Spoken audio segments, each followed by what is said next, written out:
السلام علیکم ورحمۃ اللہ وبرکاتہ۔ وعلیکم السلام ورحمۃ اللہ وبرکاتہ۔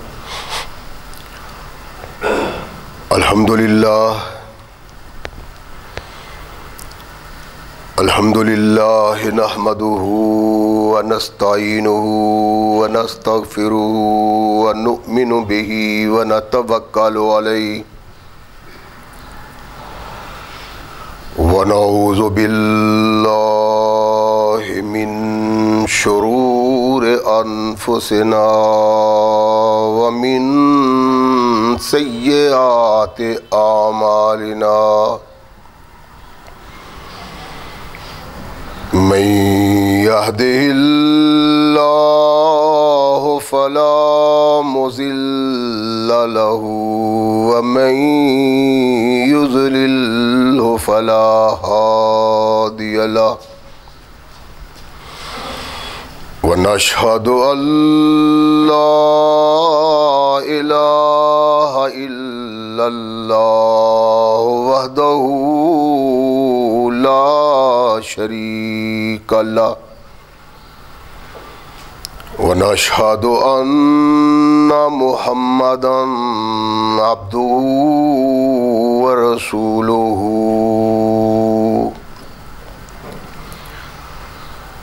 أما بعد فأحسن الحديث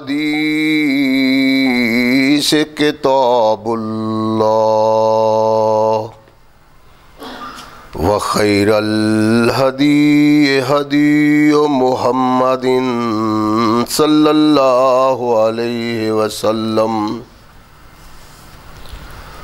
وشر الأمور محدثاتها وكل محدثة بدعة وكل بدعة ضلالة وكل ضلالة في النار أما بعد فأعوذ بالله السميع العليم من الشيطان الرجيم من همزه ونفخه ونفثه بسم الله الرحمن الرحيم ما أفاء الله على رسوله من أهل القرى فلله وللرسول ولذي القربى واليتامى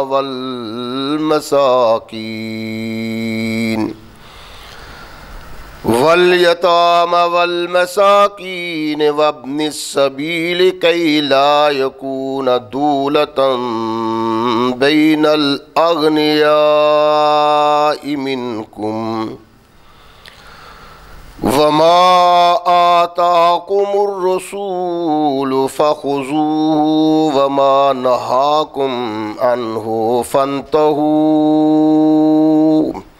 واتقوا الله إن الله شديد العقاب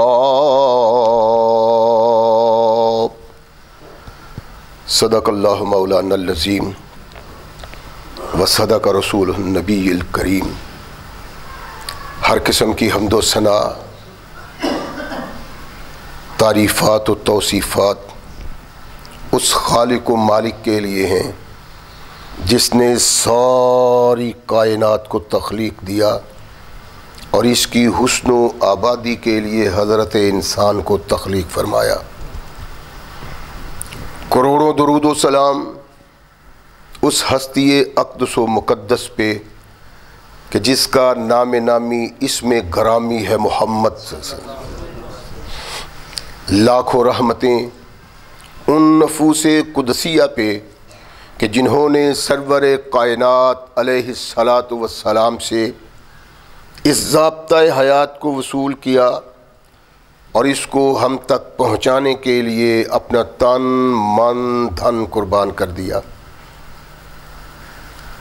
اللہ کی یہ بہت بڑی کرم نوازی ہے کہ اس نے اس ضابطۂ حیات کو ہم تک پہنچانے کے لیے ایسے مضبوط ذرائع اور اسباب استعمال فرمائے کہ ان کی موجودگی میں ہم ببانگ دہل کہہ سکتے ہیں کہ یہ ضابطۂ حیات جو آج قرآن کی صورت میں ہمارے ہاتھوں میں موجود ہے، یہ وہی ضابطۂ حیات ہے جو آج سے کم و بیش 1450 سال پہلے نبی کائنات رسول ثقلین حضرت محمد رسول اللہ صلی اللہ علیہ وآلہ وسلم پہ انسانوں کی رشد و ہدایت کے لیے نازل ہوا۔ اللہ کی اس کرم نوازی پہ ہم جس قدر بھی اس کا شکریہ ادا کریں، کما حق ہو اس کا شکریہ ادا نہیں ہو سکتا، اس لیے کہ یہ ضابطۂ حیات وہ دستور العمل ہے کہ اگر انسان اس سے تعلق پیدا کر لے تو یہ قرآن اس کی دنیاوی زندگی میں ایک عظیم انقلاب پیدا کر دیتا ہے، اور اگر اس کو اپنے جسم و روح پہ جاری و طاری کر لیا جائے تو یہی وہ واحد ضابطۂ حیات ہے جو انسان کو دنیا کے ساتھ ساتھ عقبہ کی کامیابی کی ضمانت بھی دیتا ہے۔ مگر صدحیف ایسے ضابطۂ حیات کی موجودگی میں ہماری دنیا تو ناکام ہے، اور نظر نہیں آتا کہ ایسے کردار کی بدولت ہماری عاقبت میں بھی کوئی خیر ہو۔ اس لیے کہ جس ضابطۂ حیات نے، جس قائد اعظم نے ہماری رہنمائی کی اور جس کو کامیابیوں کامرانیوں کی بنیاد بنایا، اس سے ہم بہت دور ہیں۔ ایک ضابطۂ حیات اللہ نے اس مقام پہ ارشاد فرمایا ہے، اس کے آئینے میں اگر ہم اپنے آپ کو دیکھیں، اپنا کردار دیکھیں، اپنے لیل و نہار دیکھیں، اپنی سوچ اور فکر دیکھیں، تو اندر ایک چیز ایسی موجود ہے جو ببانگ دہل کہتی ہے کہ تم وہ نہیں ہو جو محمد الرسول اللہ پیدا کرنے کے لیے آئے تھے اور جو لوگ اللہ کو مطلوب تھے۔ اس لیے کہ اس کی بنیاد کو ہی ہم نے پیش نظر نہیں رکھا، لیل و نہار کے یہ ہمارے لمحات اللہ کے فرمان اور محمد الرسول اللہ کی سنت سے بہت دور ہیں۔ کامیابی و کامرانی کے لیے، جہنم کی آگ سے بچنے کے لیے، دنیا میں قابل فخر زندگی بسر کرنے کے لیے اللہ نے ایک کلیہ یہاں بیان فرمایا ہے کہ وَمَا آتَاكُمُ الرَّسُولُ فَخُذُوهُ وَمَا نَهَاكُمْ عَنْهُ فَانْتَهُوا۔ اگر کامیابی اور کامرانی چاہتے ہو، اگر آخرت کی خوشی چاہتے ہو، اگر جنت پانا چاہتے ہو، آگے جہنم سے بچنا چاہتے ہو، تو میرے محمد کی اطاعت کرو صلی اللہ علیہ وسلم۔ ما آتاکم الرسول فخذوہ، جو تمہیں رسول دیتا ہے، جس کی رہنمائی میرا محبوب کرتا ہے، اس کو حفظ جا بناؤ،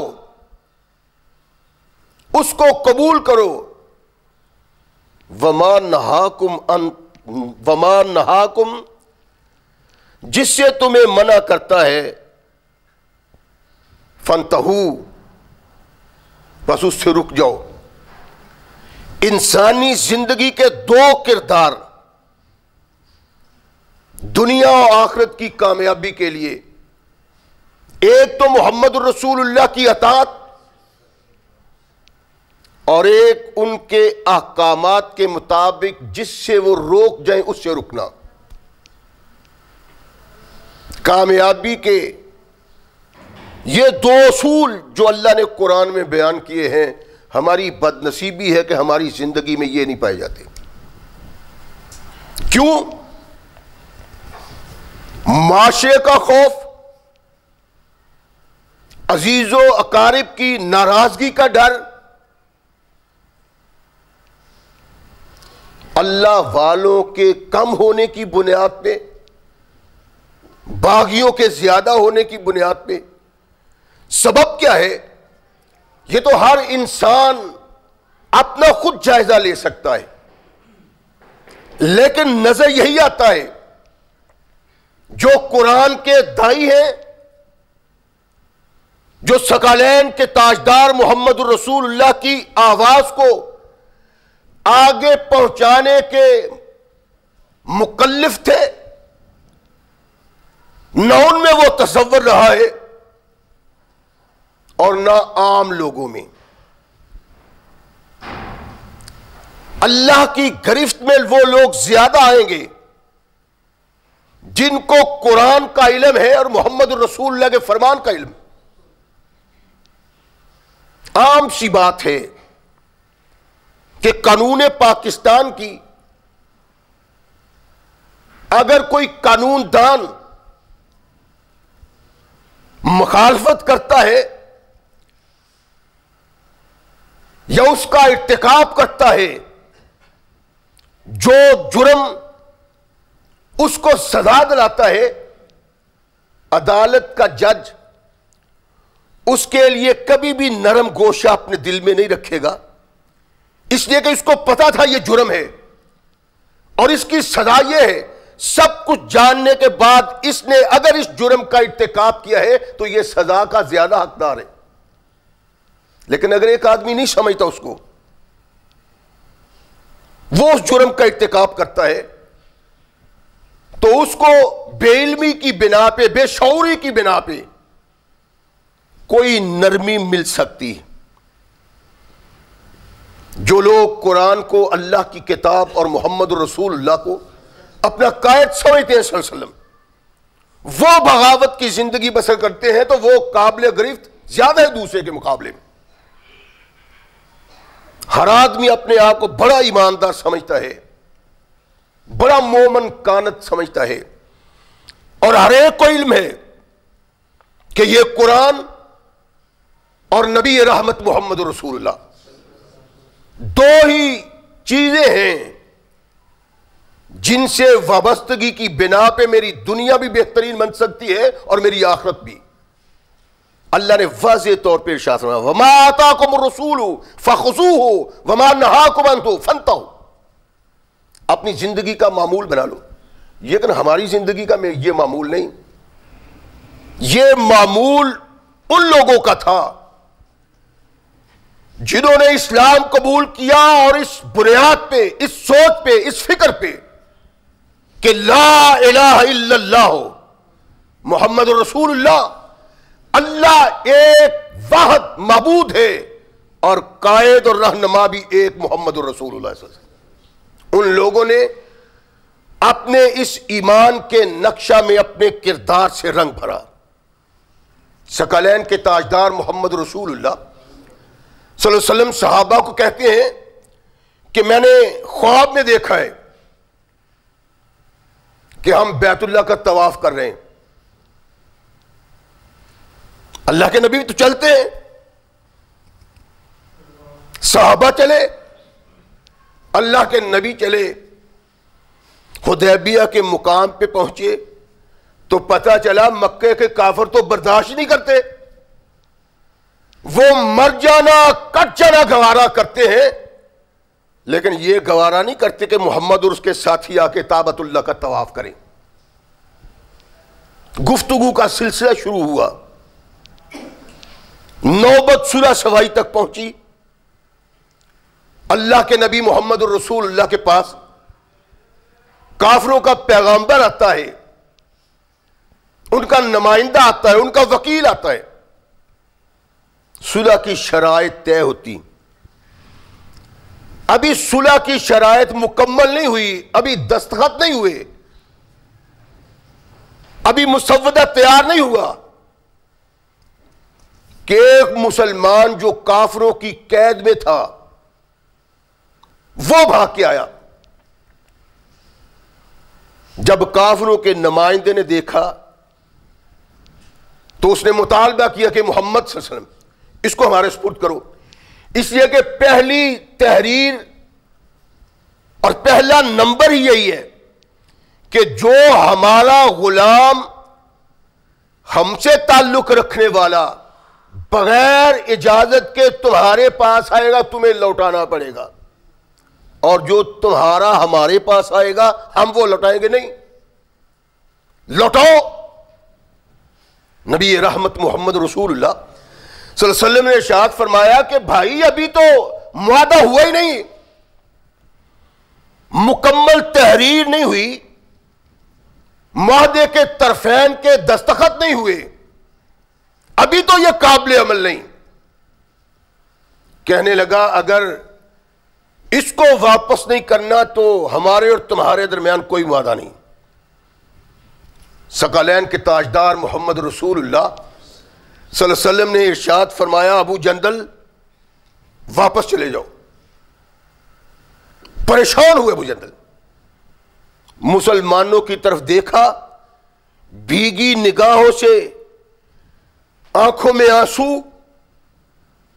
پریشان, کہتا ہے مسلمانوں مجھے کافروں کے سپرد کر دو گے؟ بڑا کچھ ہے مسلمان. اللہ کے نبی ایسا نہیں ہو سکتا. عمر فاروق رضی اللہ تعالیٰ عنہ اللہ کے نبی کے حضور حاضر ہوتے ہیں. اللہ کے نبی ہم حق پہ نہیں؟ فرمایا ہاں. یہ باطل پہ نہیں؟ فرمایا ہاں. کہنے لگے تو اتنی کمزور شرائط پہ ہم صلح کرنے کے لیے تیار نہیں, ہمارا فیصلہ تلوار کرے گی.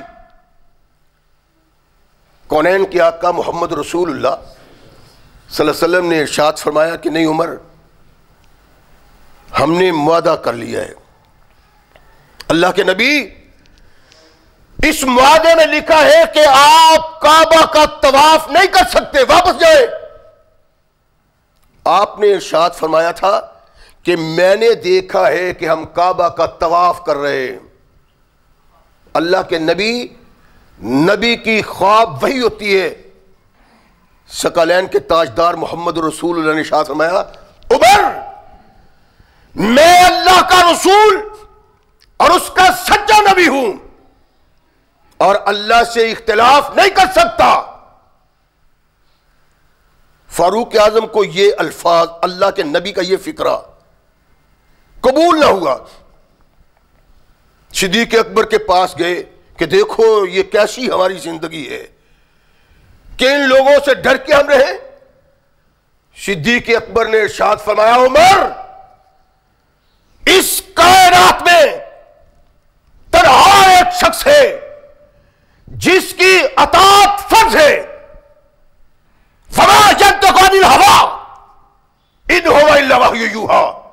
محمد بولتے نہیں جب تک آسمان سے جبریل پیغام نہیں دے دیتا. حق نہیں اختلاف کرنے کا. فاروق اعظم کہتے ہیں کہ اتنا جھٹکا لگا مجھے کہ کتنی زندگی کا حصہ نوافل پڑھتے رہے, صدقات دیتے رہے کہ اللہ مجھے معاف کر دینا. میں نے محمد کریم کے فرمان کے بعد اونچی سانس لیا ہے. یہ تصور تھا قرآن کا جو محمد رسول اللہ صلی اللہ علیہ وسلم کے صحابہ کو دیا کہ ان سے اختلاف کر کے, ان کی سنت سے اعراض کر کے, ان کے کردار سے اعراض کر کے اگر کوئی چاہتا ہے کہ میں وہ مسلمان ہوں جو مسلمان اللہ کو محبوب ہے تو فرمایا یہ نہیں.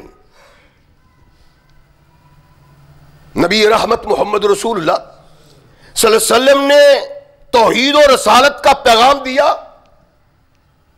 اور ان لوگوں نے جن کے متعلق اللہ نے کہا آمنوا کما آمن الناس، ایمان کا اظہار ویسے کرو جیسے محمد کے صحابہ کرتے ہیں. وہ صحابی ہمارے لیے مشعل راہ.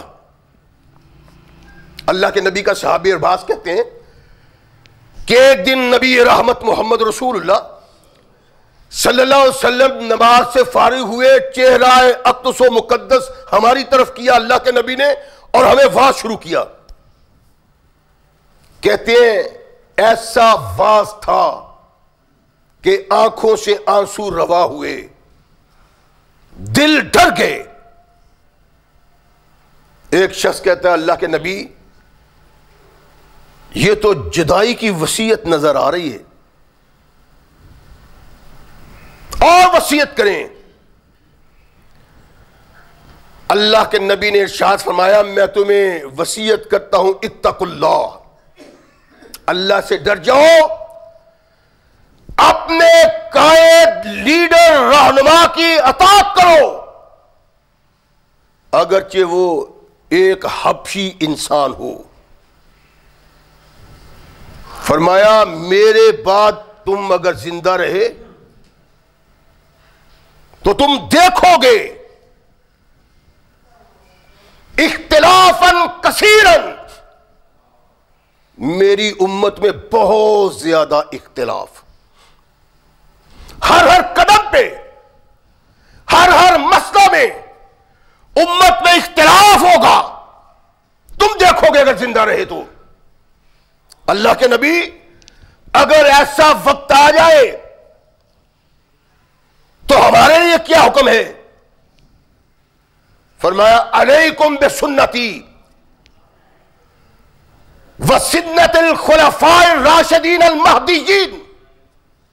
فرمایا اگر ایسا موقع تمہاری زندگی میں آ جائے، اختلاف کا طوفان اٹھے، مسائل میں اختلاف ہو، تو محمد کی سنت کو دیکھو صلی اللہ علیہ وسلم.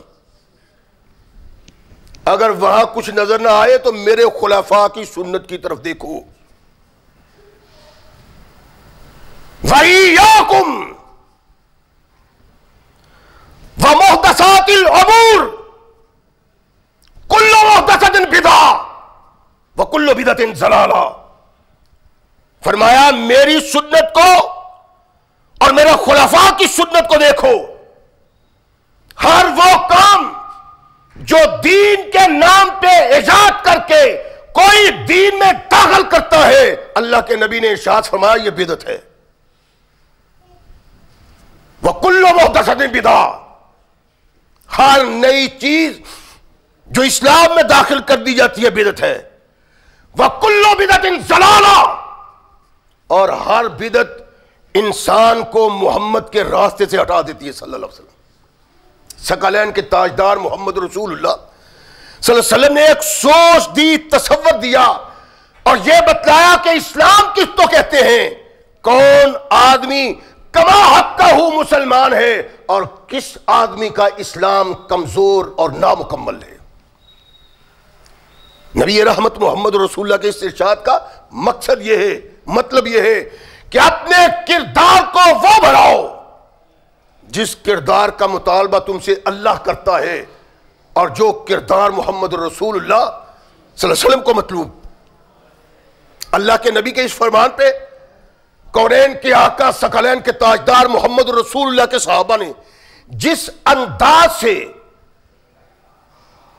اس نظریہ کو قبول کیا اور اس کردار میں رنگ بھرا اپنے کردار سے، وہ پڑھ کے انسان کا دل جھوم جاتا ہے اور ایمان تازہ ہو جاتا ہے. اللہ کے نبی علیہ الصلوۃ والسلام کے صحابہ اختلاف کرتے ہیں آپس میں. کائنات میں کوئی شخصیت ایسی نہیں جس کے ساتھ اختلاف نہ ہو سکتا ہو. اگر شخصیات میں کچھ شخصیات ایسی ہیں جن سے اختلاف کرنا گناہ کبیرہ ہے، وہ انبیاء اور رسول اللہ کی ذات ہے، یوں ہی محمد رسول اللہ صلی اللہ علیہ وسلم ہمارے لیے رہنما اور قائد، جن کے متعلق اللہ نے کہا کہ ہر ایک سے اختلاف کی گنجائش موجود ہے، اگر نہیں موجود تو محمد سے اختلاف کی گنجائش موجود ہے۔ صحابہ نے اس رکھتا ہے اللہ کے نبی علیہ السلام فوت ہو گئے، صحابہ میں اختلاف چلا۔ کچھ لوگ کہتے ہیں کہ نبی رحمت کو منبر رسول کے قریب دفن کیا جائے مسجد میں۔ امام مالک رحمہ اللہ علیہ نے اپنی موطا میں لکھا ہے، اور کچھ نے کہا کہ نہیں، اللہ کے نبی کو بقیع میں دفن کیا جائے۔ اختلاف ہوا، دلائل دیے گئے، ایک دوسرے کو دبانے کی کوشش ہوئی۔ صدیق اکبر مسجد میں تشریف لاتے ہیں جہاں صحابہ میں اختلاف ہے، جائے کہا کہ کچھ لوگ کہتے ہیں منبر رسول کے قریب نبی کائنات محمد رسول اللہ کی قبر بنائی جائے، یہاں دفن کیا جائے، اور کچھ لوگ کہتے ہیں کہ اللہ کے نبی کو بقیع میں ہی دفن کرنا چاہیے۔ سارے لوگوں کے اپنے اپنے دلائل ہیں، ان کے سامنے شاید یہ ہو کہ کونین کے آقا ثقلین کے تاجدار محمد رسول اللہ نے کہا جب قیامت کو لوگ اٹھیں گے تو سب سے پہلے میں اٹھوں گا، بقیع کی طرف جاؤں گا اور بقیع کے مدفونوں کو ساتھ لے کے اللہ کے حضور پیشی ہوگی۔ اس لیے نبی رحمت محمد رسول اللہ کو بقیع میں ہی دفن کرنا چاہیے۔ اللہ کے نبی علیہ الصلوۃ والسلام کے صحابہ اختلاف کا شکار ہیں۔ نبی رحمت محمد رسول اللہ کا یہ محبوب کہتا ہے کہ میں نے اپنے کانوں سے محمد رسول اللہ سے سنا ہے کہ اللہ کے نبی ارشاد فرماتے ہیں ما دفن نبی قط الا فی مکانہ الذی توفی فیہ۔ کونین کے آقا نے ارشاد فرمایا کہ نبی جہاں وفات پاتا ہے وہی اس کو دفن کیا جاتا ہے۔ اللہ کے نبی کا فرمان سامنے آ گیا، وہ تمام صحابہ جو اختلاف کر رہے تھے انہوں نے ہاتھ پھینک دیے کہ اگر نبی رحمت محمد رسول اللہ کا یہ فرمان ہے تو گنجائش نہیں محمد رسول اللہ کے کلام اور فرمان کے سامنے اپنی رائے کا اظہار کیا جائے۔ تمام صحابہ نے اپنی رائے کو ختم کر دیا، بقیع والے بھی خاموش، منبر رسول والے بھی خاموش۔ کونین کے آقا محمد رسول اللہ کے فرمان کے مطابق نبی کائنات کو حجرہ عائشہ صدیقہ میں دفن کیا گیا۔ اس کا سبب یہ تھا، کردار اللہ کا رسول ایک چاہتا ہے، کردار رب ایک چاہتا ہے، اور مقصود ہے کہ تمہارے اختلاف میں گنجائش ہی گنجائش ہے، لیکن اختلاف کو مٹانے کے لیے محمد کو دیکھنا پڑے گا صلی اللہ علیہ وسلم۔ میں نے اس کیا تھا نا پچھلے خطبہ جمعہ میں کہ ہم عام طور پہ جنازہ لے کے جاتے ہیں اور جنازے میں چلتے چلتے کلمہ شہادت لوگ کلمہ پڑھتے ہیں۔ میں نے اس کیا تھا کہ یہ نبی رحمت محمد رسول اللہ صلی اللہ علیہ وسلم کے فرمان میں کہیں نظر نہیں آتا، اور یہی نہیں بلکہ جن امامان کرام کو ہم قائد سمجھتے ہیں اور جن کو چار امام برحق کہتے ہیں ان کے کردار میں بھی یہ چیز نظر نہیں آتی کہ ایک کلمہ شہادت کہتا ہے دوسرا وہ شہادت دیتا ہے۔ اللہ کے نبی میں تو تصور نہیں، صحابہ کے کردار میں اس کا تصور نہیں۔ وہ امامان کرام جن کو ہم اسلام میں قائد اور رہنما سمجھتے ہیں اور ہمارا عقیدہ ہے، یعنی اکثر مسلمان کہلانے والوں کا عقیدہ ہے کہ چار امام برحق، ان چار امام برحق میں سے کسی امام نے اس کا حکم نہیں دیا۔ میں نے پچھلی خطبہ جمعہ میں بڑی تفصیل کے ساتھ عرض کیا تھا۔ آج ایک اور نقطہ نگاہ سامنے لاؤں جو ہمارے عام پایا جاتا ہے، اور یہ بات اپنے پیش نگاہ رکھیں، اختلافی انتشاری تصورات نہیں، بلکہ وہ تصور ہے جس تصور کی بنا پہ عقبہ میں کامیابی، اس سے ہٹ کے عقبہ میں کامیابی نہیں مل سکتی، وہ ہے محمد رسول اللہ صلی اللہ علیہ وسلم کی سنت کے مطابق ہر قدم اٹھانا، اللہ کے نبی کے کردار کے مطابق، اللہ کے نبی محمد رسول اللہ صلی اللہ علیہ وسلم کی رہنمائی کے مطابق جو کردار وہ نہیں اپناتا، جو کردار کائنات کے آقا ثقلین کے تاج محمد رسول اللہ کا تھا، ببانگ دوہل کہا جا سکتا ہے کہ یہ مسلمان کہلانے والا کامل الایمان مسلمان نہیں۔ ایمان اس وقت کامل ہوتا ہے کہ ما آتاکم الرسول فخذوہ وما نہاکم عنہ فانتہوا، تمہاری زندگی لیل و نہار اٹھنا بیٹھنا تمہارا ایسا ہونا چاہیے جیسا محمد رسول اللہ صلی اللہ علیہ وسلم۔ اللہ کے نبی علیہ السلام کی امت، ابتدائی خطبہ جمعہ میں نے عرض کیا تھا کہ اللہ کے نبی نے ارشاد فرمایا تفترق امتی، میری امت افتراق کا شکار ہو جائے گی۔ 73 فرقوں میں بنی اسرائیل 72 میں بٹ گئے تھے، تو یہ قوم آج اسی بد نصیبی کا شکار ہے۔ اللہ کے نبی اختلاف ہو جائے پھر کیا کریں؟ فرمایا جس آدمی نے میری سنت کو اپنایا، اس کے لیل و نہار میں، اس کے زندگی کے ہر کردار میں محمد کی سنت کی خوشبو آئی، فرمایا میرے ساتھ جنت میں ہوگا۔ چاہتا یہ ہوں کہ سارے مل کے جنت میں چلے جائیں، اللہ کے نبی کا باغی، قرآن کا باغی کبھی جنت کی خوشبو نہیں پا سکتا۔ اگر ایمان کا دعویٰ کرتا ہے تو ایمان نامکمل اور کمزور ہے، اس ایمان کو طاقتور بنانا چاہیے۔ ایک آدمی مر جاتا ہے، کوئی آتا ہے کہ اس کے کفن میں فلاں چیز رکھ دو، فلاں چیز رکھ دو، قرآن کی آیات، کلمہ،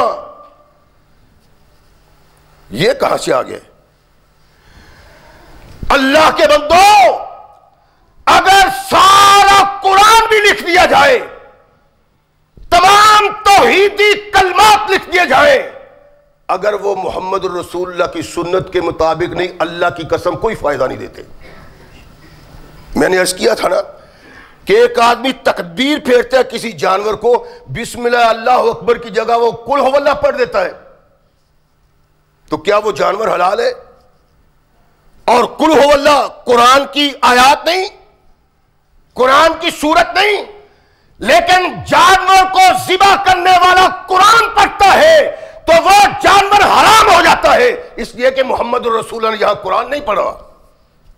عرض کیا تھا، آج بھی وہی بات ہے کہ کام وہ جو محمد رسول اللہ صلی اللہ علیہ وسلم نے کیے، اور ساری کائنات کے وہ عمل جو کونین کے آقا محمد رسول اللہ سے تعلق رکھتے ہیں، دین سے تعلق کا اظہار کرتے ہیں، ان کو کہو کہ کہیں ایک نبی رحمت محمد رسول اللہ صلی اللہ علیہ وسلم کی حدیث بتا دو کہ کونین کے آقا محمد رسول اللہ نے ارشاد فرمایا کلمہ لکھ دو، قرآن کی آیات لکھ دو، تو مردہ بٹ جائے گا۔ نبی رحمت محمد رسول اللہ صلی اللہ علیہ وسلم سے کوئی اشارہ تن نہیں، بلکہ میں کہتا ہوں جو میرے بھائی دوست یہ کام کرتے ہیں، کفنی الفی کا کام کرتے ہیں، وہ نبی رحمت سے وہ ایک حدیث بیان کر دیں جو ضعیف ہے، کبھی کی بات نہیں، مضبوط سند کی بات نہیں، مضبوط متن کی بات نہیں، ایک حدیث دکھا دو جو ضعیف ہو، تو نبی رحمت محمد رسول اللہ کا یہ پیغام۔ ایک ساتھی سے گفتگو ہوئی، کہنے لگا جی میں اپنے علامہ صاحب سے آپ کو حدیث لا کے دکھاؤں گا۔ میں نے دیکھا ادھر ادھر کی بات نہیں کرنی، کہ کلمہ پڑھنا ثواب ہے، ذکر کرنا ثواب ہے، قرآن پڑھنا ثواب ہے، گھر میں رکھنا، یہ نہیں، بلکہ یہ لاؤ کہ محمد رسول اللہ صلی اللہ علیہ وسلم نے ارشاد فرمایا ہو کہ کفنی کفن میں رکھو جس میں یہ لکھا ہو۔ ایک حدیث آئی کہ یہ جی نوادر الاصول میں حکیم ترمذی نے لکھی، روایت کیا ہے کہ نبی رحمت محمد رسول اللہ صلی اللہ علیہ وسلم نے ارشاد فرمایا کہ جو آدمی لا الہ الا اللہ واللہ اکبر، لا الہ الا اللہ وحدہ لا شریک لہ، لا الہ الا اللہ لہ الملک ولہ الحمد، لا الہ الا اللہ ولا حول ولا قوت الا باللہ العلی العظیم، جو یہ الفاظ جسم اور کفن کے درمیان لکھ کے رکھ دے، وہ اس آدمی سے قبر کا حساب و کتاب نہیں ہوگا اور منکر و نکیر کو وہ دیکھے گا بھی نہیں۔ میں نے کہا بھائی یہ نبی رحمت محمد رسول اللہ کا فرمان ہے، ہاں جی حدیث انہوں نے لکھ کے دیا ہے۔ میں نے کہا کون سی کتاب میں؟ کہ یہ امام ترمذی کی کتاب ہے، حکیم ترمذی کی۔ اور میں نے کہا اللہ کے بندے، حکیم ترمذی نے جو کتاب لکھی ہوئی ہے اس میں گپیں لکھی ہوئی ہے، کونین کے آقا محمد رسول اللہ نے فرمایا، حکیم ترمذی کو کیسے پتا چل گیا کہ اللہ کے نبی نے فرمایا؟ اس میں تو سند ہی کوئی نہیں۔ اور کس نے کہا ہے؟ ایک سینکڑوں سال بعد میں پیدا ہونے والا انسان کونین کے آقا کا نام لیتا ہے کہ رسول اللہ نے یہ فرمایا، وہ سند بیان نہیں کرتا، یہ جھوٹ ہے۔ اور یہی نہیں بلکہ یہ حکیم ترمذی وہ شخصیت ہے جن کو ترمذ سے علماء نے باہر نکال دیا تھا کہ یہ کہتا تھا نبی سے ولی افضل ہوتا ہے۔ کردار کا ایسا انسان اگر یہ روایت لکھتا ہے اس میں سند بھی کوئی نہیں اور تم اس پہ ایمان لا کے وہ کردار ادا کرتے ہو جو محمد کریم کی زندگی میں پایا نہیں جاتا، صحابہ کی زندگی میں پایا نہیں جاتا، خلفاء کی زندگی میں پایا نہیں جاتا، تمہارے چاروں اماموں کی زندگی میں پایا نہیں جاتا، بتاؤ اس کی حیثیت کیا ہے؟ یہ جو ہم کرتے ہیں نا کونین کے آقا محمد رسول اللہ صلی اللہ علیہ وسلم کی سنت کے خلاف ہے۔ اللہ کے نبی کے کردار میں کہاں بھی الفی اور کہیں بھی کفنی کا ذکر نہیں، کوئی حدیث آتی نہیں اور مستند حدیث نہیں، ضعیف حدیث بھی ایسی نہیں۔ ایسے بیکار قول، واہیات قول جو محمد رسول اللہ کے نام پہ لگا دیے گئے ہیں اور کوئی خدا کا خوف نہ کیا کہ کونین کے آقا محمد رسول اللہ ارشاد فرماتے ہیں جو میری طرف وہ بات لگائے جو میں نے نہیں کہی وہ اپنا ٹھکانہ جہنم میں بنا لے۔ یہ وہ کردار ہے، یہ وہ سوچ ہے، یہ وہ راہ ہے جو محمد رسول اللہ تک لے جاتی۔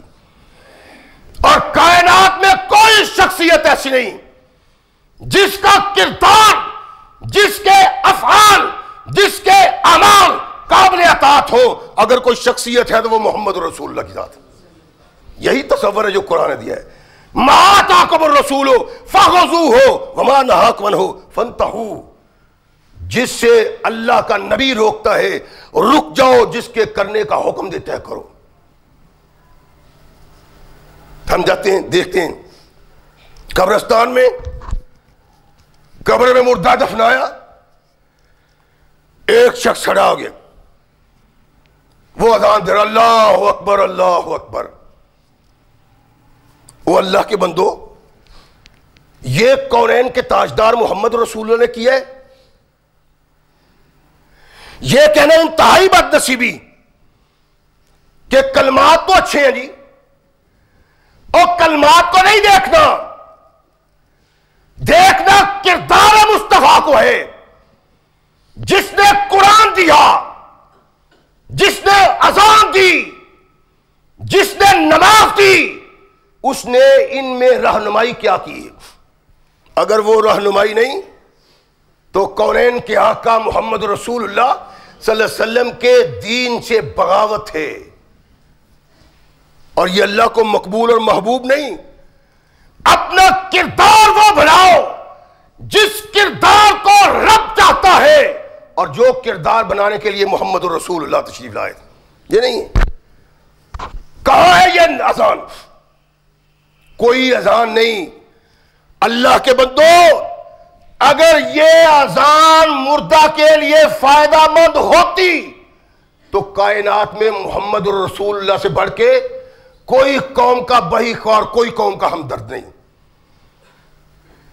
ایک رب کا نبی ہے جس کو رب نے کہا ہے کہ ہم نے تمہارے لیے رحمت بنا کے بھیجا ہے، اور رحمت کل کائنات محمد رسول اللہ صلی اللہ علیہ وسلم کے دور میں انسان مرتے بھی رہے ہیں، مدفون بھی ہوتے رہے ہیں. کائنات کے آقا محمد رسول اللہ صلی اللہ علیہ وسلم نے یہ کام کیا ہے، اور اللہ کے نبی علیہ الصلوۃ والسلام نے یہ کام قبرستان میں قبر پہ کھڑے ہو کے کبھی نہیں کیا. اللہ کے نبی کی کسی حدیث سے یہ نظر نہیں آتا، کہیں یہ رہنمائی نہیں. اللہ کے نبی وہاں جایا کرتے تھے قبرستان، اور رہنمائی کیا ہے محمد رسول اللہ کی. اگر اذان کہنا اللہ کے رسول صلی اللہ علیہ وسلم سے ثابت ہو تو نہ کرنا بڑی بد نصیبی. اللہ کے نبی قبرستان میں جاتے تھے، مردے دفنائے ہیں. اگر اذان مردوں کے لیے یا قبرستان کے لیے سبب رحمت ہوتی تو آقا کائنات ضرور کہتے. اس لیے کہ جو چیز مردے کے لیے سبب رحمت اور فائدہ تھی وہ خود نبی یہ کائنات نے کیا اور حکم دیا ہے. فرمایا جب مردہ دفناؤ اس کی قبر پہ کھڑے ہو جاؤ. اس مردے سے منکر و نکیر سوالات کرتے ہیں، اس کے لیے اپنے اللہ سے ثابت قدمی کی دعا کرو. اللہم ثبتہ بالقول الثابت. کونین کے آقا محمد رسول اللہ فرمایا کہ مردہ کو یہ چیز فائدہ پہنچاتی ہے کہ اپنے اللہ سے دعا کرو، اللہ اس کو منکر و نکیر کے سوالوں پہ ثابت قدم رکھنا. اذان ہے کیا؟ لڑائی کی بات نہیں، اختلاف کی بات نہیں، سمجھنے اور سمجھانے کی بات ہے. اور اس کا سبب یہ ہے کہ ہمیں اپنی زندگیوں میں وہ اطوار اختیار کرنے چاہیے، وہ افعال اختیار کرنے چاہیے جو کائنات کے آقا محمد رسول اللہ کے. اذان ایک مخصوص عبادت کے لیے اعلان ہے. مخصوص عبادت کے لیے جو اعلان ہے اس کو بھی عبادت کہا جا سکتا ہے کہ ذکر اللہ ہے. اللہ کے نبی علیہ الصلوۃ والسلام ارشاد فرماتے ہیں کہ جب نماز کے لیے لوگوں کو آواز دینی ہو تو آواز یوں دو، اللہ اکبر اللہ اکبر. اعلان کرو کہ اس کا پیغام پر تم تک یہ آواز پہنچا رہا ہے جو کائنات میں سب سے بڑا ہے. اس کا پیغام ہے جس کے علاوہ کوئی معبود نہیں، اور یہ پیغام اس نے دیا ہے جس کے علاوہ کوئی قائد نہیں، محمد رسول اللہ. حی علی الصلاۃ، کہ نماز پڑھو یہ فلاح ہے. نماز کے لیے کونین کے آقا محمد رسول اللہ صلی اللہ علیہ وسلم نے اذان کا حکم دیا ہے. جہاں جماعت ہو وہاں اذان نہ ہو، وہ جماعت اللہ کے نبی کے نزدیک قابل قبول جماعت نہیں ہے. کہ کونین کے آقا محمد رسول اللہ نے ارشاد فرمایا جب اذان جماعت کرنی ہو تو اذان کہو. اذان کو ایک عبادت کے لیے اعلان محمد رسول اللہ نے قرار دیا. ایک عبادت کے لیے عبادت ہے کہ 5 وقت ہم نماز پڑھتے. میری بات غور سے سنیں، اللہ کی قسم کسی کے دل دکھانا مقصود نہیں، مسلمانوں کو اس راہ پہ چلانا مقصود ہے جو محمد رسول اللہ کی راہ. اذان کہو. اذان کہتے ہیں مؤذن. کہا جب مؤذن اذان کہتا ہے تو دعا کرو، اللہم رب هذه الدعوة التامة والصلاة القائمة آت محمدا الوسیلۃ والفضیلۃ وابعثہ مقاما محمودا. دعا کی میں عرض کر رہا ہوں کہ اللہ کے نبی کا فرمان جہاں ہے وہاں کیا جائے تو فائدہ مند ہے. غور کریں میری بات پہ. پڑھ لی دعا, اللہ کے نبی پڑھ لی ہے, آپ پہ درود و سلام بھی پڑھ لیا, دعا بھی پڑھ لی, آپ کے لیے وسیلہ فضیلہ کی درخواست بھی اللہ سے کر لی. فرمایا یہ اگر تم نے کہا ہے نا تو تمہارے اس کہنے کا مجھے فائدہ نہیں, اس لیے کہ وسیلہ اور فضیلہ تو مجھے مل رہا ہے. اللہ کے نبی پھر فرمایا اس کا فائدہ یہ ہے کہ قیامت کے دن تمہاری سفارش کروں گا. اذان کو وقت پہ کہا, جہاں کونین کے آقا ثقلین کے تاجدار نے فرمایا وہاں کہا. اس کا فائدہ یہ ہوا کہ کہہ کے آدمی اللہ سے درخواست کرتا ہے اللہ میرے آقا کو سب کچھ عطا کر. فرمایا قیامت کے دن اس کے لیے جنت کی سفارش کروں گا. کونین کے آقا محمد رسول اللہ صلی اللہ علیہ وسلم نے عبادت کے لیے اس کو متعین اور مقرر کیا ہے. لیکن آپ دیکھیں کہ ہم سال میں 2 بار عیدگاہ میں جاتے ہیں اور عید کی نماز پڑھتے ہیں. اگر فرض ادا کرنا عبادت ہے تو نفل بھی عبادت ہے. کونین کے آقا محمد رسول اللہ صلی اللہ علیہ وسلم نے ارشاد فرمایا کہ جنت میں جس نے مجھ سے زیادہ قریب ہونا ہے وہ زیادہ نوافل ادا کرے. یعنی اتنی محبوب عبادت ہے نفل کہ قیامت کے دن کائنات کے آقا ثقلین کے تاجدار کا قرب نصیب ہو جاتا ہے. عیدگاہ میں ہم وہ نفل وہ عبادت جو مسجد میں کرتے ہیں فرض کے نام پہ, وہی عبادت نفل کے نام پہ عیدگاہ میں کرتے ہیں, لیکن اذان کوئی نہیں کہتا. عبادت ہے, اذان کوئی نہیں کہتا. بلکہ جتنے بھی مسالک اور جتنے بھی فرقے اسلام میں پیدا ہوئے ہیں, کوئی فرقہ ایسا نہیں جو اس کی گنجائش پیدا کرتا ہو کہ عیدگاہ میں عید کی نماز سے پہلے اذان کہو. سب متفقہ طور پہ کہتے ہیں کہ اذان نہیں. کیوں اذان نہیں؟ اللہ کے نبی نے عبادت کے وقت کہی ہے, 5 وقت عبادت کے وقت مسجد سے آواز بلند ہوتی ہے اللہ اکبر.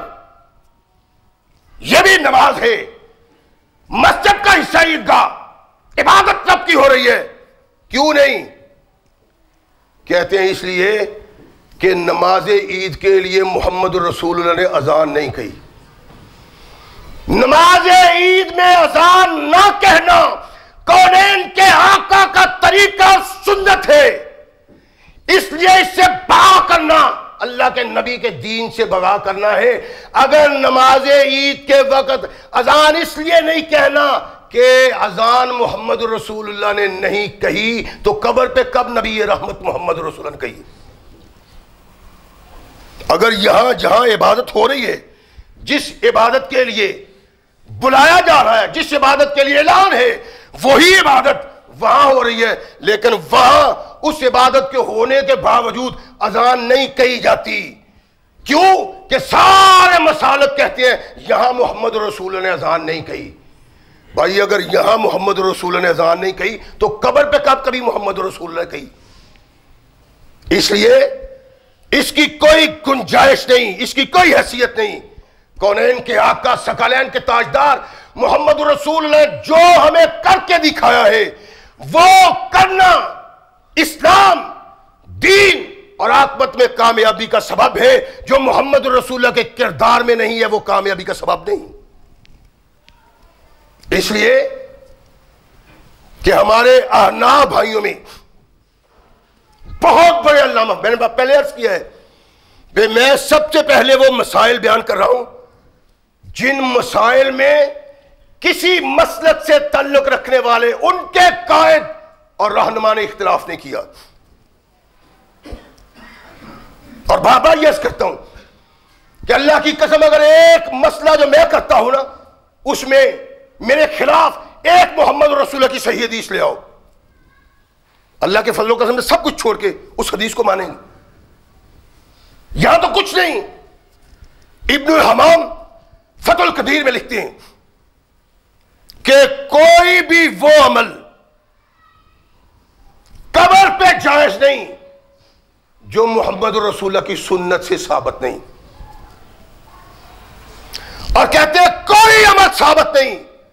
فتح القدیر میں علامہ ابن الحمام کہتے ہیں کہ کوئی قبر پہ عمل اللہ کے نبی سے ثابت نہیں الا زیارتها والدعاء، سوائے قبر کی زیارت اور وہاں دعا کرنے کے اور کوئی نبی سے چیز ثابت نہیں ہے. یہ تو سیدھی سی بات ہے. کونین کے آقا ثقلین کے تاجدار محمد رسول اللہ کے دین کو سمجھنے والے، اس سے تعلق رکھنے والوں کا یہ تصور ہے، یہ سوچ ہے. اور یہی نہیں، ہمارے ہاں میرے وہ بھائی جو اس عمل کو اپناتے ہیں ان کے سامنے شاید نہیں. علامہ غلام رسول سعیدی حنفی بریلوی ہیں، اور سب سے بڑا امام پیشوا پیر ان ساتھیوں کا احمد رضا، وہ مسلم کی شرح میں لکھتے ہیں غلام رسول صاحب، اور یہ امام صاحب فتاوی رضویہ میں لکھتے ہیں، کہتے ہیں کہ وہ کام اور عمل جس کا سبب موجود ہو اور کوئی چیز ماننے بھی نہ ہو، یعنی عمل اور کام کرنے میں کوئی چیز ماننے نہ ہو، سبب بھی ہو عمل کا. مثال کے طور پہ ہم جنازہ پڑھتے ہیں مرنے والے پہ، یہ مرنے والے کے لیے سبب ہے بخشش کا. اللہ کے نبی اگر یہاں دعائیں کرتے ہیں تو ہمیں دعا کرنی چاہیے، اگر نہیں تو نہیں. وہ دونوں لکھتے ہیں کہ اگر عمل کا سبب موجود ہے اور نبی کائنات محمد رسول اللہ نے وہ نہیں کیا، عمل کا سبب موجود ہے، کوئی چیز مانے بھی نہیں، تو وہ محمد رسول اللہ نے نہیں کیا، وہ کہتے ہیں وہ کرنا ناجائز اور بدعت ہے. یہ وہ امامان کرام ہیں جنہوں نے اس طبقہ کے لوگوں کی رہنمائی کی ہے، اور وہ بھی اس بات پہ اتفاق کرتے ہیں کہ کائنات میں محمد رسول اللہ کے عمل سے ہٹ کے کوئی انسان ایسا نہیں کہ اس کے عمل کو اپنایا جائے. یہ بد نصیبی ہے، اور پھر انتہا درجے کی بد نصیبی یہ ہے کہ ہم ہر وہ کام کرتے ہیں جو کام محمد رسول اللہ نے نہیں کیا. جب قبر میں ہم مردے کو لے جاتے ہیں تو سارے ساتھی کھڑے ہو جاتے ہیں، مردے کو اٹھایا، ہر طرف سے کلمہ شہادت کی آواز آ رہی. وہ یار کلمہ شہادت کو بری چیز نہیں، اچھی چیز ہے. علی المرتضیٰ رضی اللہ تعالیٰ عنہ نماز عید کے لیے جاتے، گئے تو دیکھا ایک شخص وہاں نماز پڑھ رہا ہے، دارمی کی روایت اور صحیح سند کے ساتھ نماز پڑھ رہے ہیں. جب وہ نماز سے فارغ ہوا تو علی المرتضیٰ رضی اللہ تعالیٰ عنہ ارشاد فرماتے ہیں کہ یہ تم نے کیا پڑھا ہے؟ اس لیے پوچھا کہ آج تک علی المرتضیٰ نے دیکھا ہی نہیں تھا اللہ کے نبی محمد رسول اللہ عیدگاہ میں تشریف لے جاؤ اور عید کی نماز سے پہلے نوافل پڑھے. یہ کیا کر رہے تھے؟ کہتے ہیں حضرت صاحب میں نے سنا ہے کہ نبی رحمت محمد رسول اللہ صلی اللہ علیہ وسلم نے ارشاد فرمایا ہے کہ جو زیادہ سے زیادہ نفل پڑھے گا وہ قیامت کے دن محمد کے ساتھ ہوگا صلی اللہ علیہ وسلم. نوافل پڑھ رہا ہوں، ارشاد فرمایا ان نوافل کی بنا پہ تمہیں عذاب ہوگا. اب آپ غور فرمائیں، کونین کے آقا محمد رسول اللہ صلی اللہ علیہ وسلم کا ارشاد ہے دارمی شریف میں صحیح سند کے ساتھ، صحیح متن کے ساتھ، فرمایا ان نوافل کی بنا پہ تمہیں عذاب ہوگا.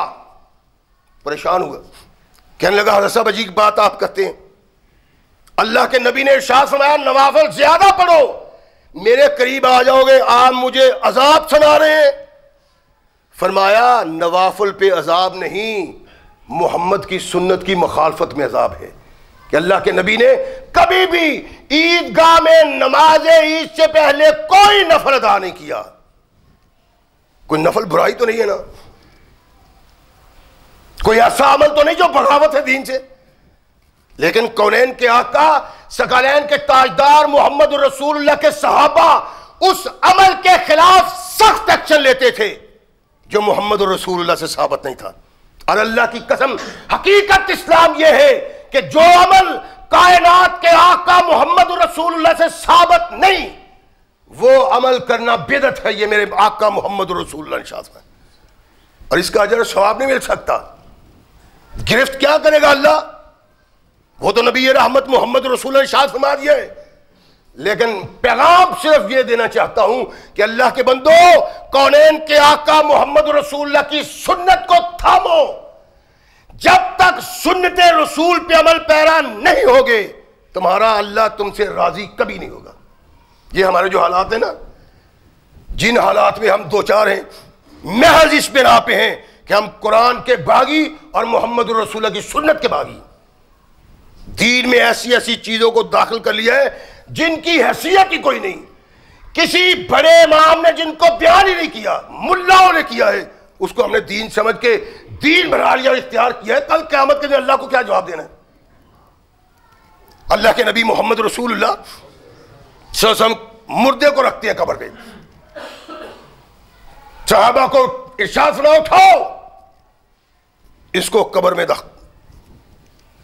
صحابہ اٹھاتے ہیں، کونین کے آقا محمد رسول اللہ صلی اللہ علیہ وسلم نے ارشاد فرمایا اس کو اٹھا کے رکھتے وقت کہو بسم اللہ والا ملت رسول اللہ، کہ میں اللہ کے نام سے محمد کے دین پہ اس کو اللہ کے سپرد کرتا ہوں۔ یہ کونین کے آقا محمد رسول اللہ کی سنت ہے۔ کوئی انسان تختہ ہے اس پہ، میں نے اس کیا یہ بدنصیبی ہے کہ ہم کہتے ہیں ذکر کا ثواب ہے، اذان کا ثواب ہے، نوافل کا ثواب ہے، تسبیح کا ثواب ہے، حمد کا ثواب ہے، ثنا کا ثواب ہے، سب کا ثواب ہے، لیکن وہاں ثواب ملے گا جہاں محمد رسول اللہ نے کیا ہے۔ جہاں اللہ کے نبی نے نہیں کیا وہاں اس کا ثواب نہیں، یہ جرم بن جائے گا۔ قیامت کے دن اللہ کیا کرے گا وہ تو قیامت کو پتہ چلے گا۔ کونین کے آقا ثقلین کے تاجدار محمد رسول اللہ صلی اللہ علیہ وسلم نے ارشاد فرمایا کہ جب قبر میں اپنے مردے کو دفن کرو تو فرمایا یہ کہو بسم اللہ والا ملت رسول اللہ، یہ کہا جاتا ہے، کلمہ شہادت نہیں کہا جاتا، اس لیے کہ محمد رسول اللہ نے نہیں کہا۔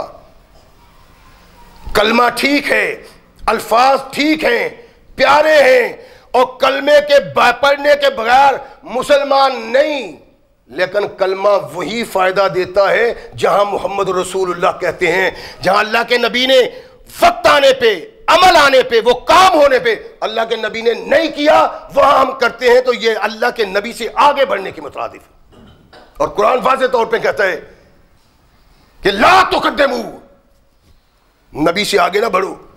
تو جب تک ہم اس تصور کو قبول نہیں کرتے، اس سوچ کو قبول نہیں کرتے، اس فکر کو قبول نہیں کرتے، کمیاں کوتاہیاں ہوں گی، اور ان کمیاں اور کوتاہیوں کی بنیاد پہ اللہ ناراض ہو جاتا ہے، اور اگر اللہ ناراض ہو جائے تو وہی حالات بنتے ہیں جو آج ہمارے حالات ہیں۔ ہم سے زیادہ بحیثیت قوم اس دھرتی پہ کوئی پریشان نہیں۔ اس پریشانی کو دور کرنے کے لیے اللہ کے قرآن پہ عمل کرنا اور محمد رسول اللہ کے فرمان پہ، جب اس پہ عمل کیا جائے گا اللہ کی قسم ہمارا معاشرہ جنت نظیر معاشرہ بن سکتا ہے۔ اس معاشرے کو جنت نظیر بنانے کے لیے اللہ کے نبی کی سنت پہ لبیک کہنا ہوگا اور اللہ کے قرآن کی آواز پہ لبیک کہنا ہوگا۔ اللہ ہمیں صحیح مسلمان بننے کی توفیق عطا فرمائے۔ وآخر دعوانا الحمدللہ رب العالمین۔